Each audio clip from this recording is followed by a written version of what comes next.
ಕರ್ನಾಟಕ ಗಡಿಯ ಜಾಜರಕಲ್ toll gate ಬಳಿ ಭೀಕರ ರಸ್ತೆ ಅಪಘಾತ ಆಗಿರೋದ್ರ ಡೀಟೇಲ್ಸ್ ಲಭ್ಯ ಆಗ್ತಾ ಇದೆ. ನಿಂತ ಲಾರಿಗೆ ಇನ್ನೊಂದು ಲಾರಿ ಬಂದು ಡಿಕ್ಕಿ ಹೊಡೆದಿದೆ. ಇದರ ಪರಿಣಾಮ ಕ್ಷಣ ಮಾತ್ರದಲ್ಲೇ 2 ಲಾರಿಗಳು ಕೂಡ ಹೊತ್ತಿ ಉರಿದಿದೆ. ಲಾರಿ ಒಳಗೆ ಚಾಲಕ ದೀಕ್ಷಿತ್ ಅಂತ 38 ವರ್ಷ ವಯಸ್ಸಿನ ವ್ಯಕ್ತಿ ಬೆಂಕಿಯಲ್ಲಿ ಬೆಂದು ಹೋಗಿದ್ದಾನೆ.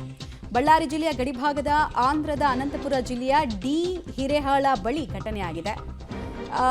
ರಾಷ್ಟ್ರೀಯ ಹೆದ್ದಾರಿ 150A ಟೋಲ್ ಗೇಟ್ ಹತ್ರ ಘಟನೆ ಆಗಿರೋದು. ಪಂಚರ್ ಆಗಿದ್ದ ಸಿಮೆಂಟ್ ಟ್ಯಾಂಕರ್ ಒಂದು ರಸ್ತೆ ಬದಿಯಲ್ಲಿ ನಿಂತಿತ್ತು. ಈ ವೇಳೆ ರಾಂಪುರಂ ಕಡೆಯಿಂದ ಮತ್ತೊಂದು ಲಾರಿ ಬಂದು ಟ್ಯಾಂಕರ್ಗೆ ಸೀದಾ ಡಿಕ್ಕಿ ಹೊಡೆದಿದೆ.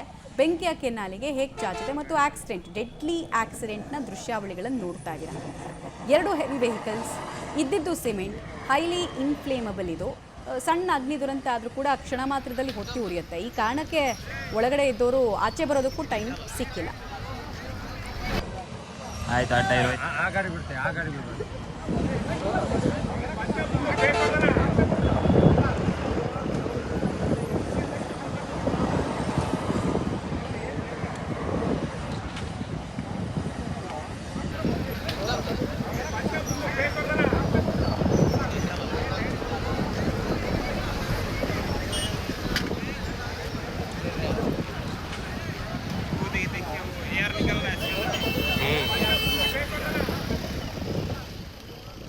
ನೋಡಿ, 2 ವಾಹನಕ್ಕೆ ಬೆಂಕಿಯ ಕೆನ್ನಾಲಿಗೆ ಚಾಚಿರೋದನ್ನು ಗಮನಿಸ್ತಾ ಇದ್ದೀರಾ ನೀವು. ಸೊ 2 ವೆಹಿಕಲ್ ಸುಟ್ಟು ಹೋಗಿದೆ.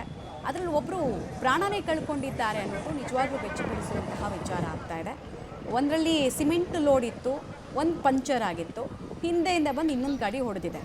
ಅದರಲ್ಲಿದ್ದ ಚಾಲಕನ ಕತೆ ಏನಾಯಿತು ಮತ್ತು ಹೇಗೆ ಈ ಘಟನೆ ಆಯಿತು ಅನ್ನೋದು ಇಂಪಾರ್ಟೆಂಟ್. ಬ್ರೇಕ್ ಫೇಲ್ಯೂರ್ ಏನಾದರೂ ಆಯಿತಾ ಅಥವಾ ಆತನಿಗೆ ನಿಯಂತ್ರಣ ತಪ್ಪಿ ಓವರ್ ಸ್ಪೀಡ್ನಲ್ಲಿದ್ದು ಹೀಗೆ ಬಂದು ಡಿಕ್ಕಿ ಅದನ್ನ ತಿಳಿದು ಬರಬೇಕಾಗಿರುವಂಥ ಅಂಶ ಆಗ್ತಾ ಇದೆ.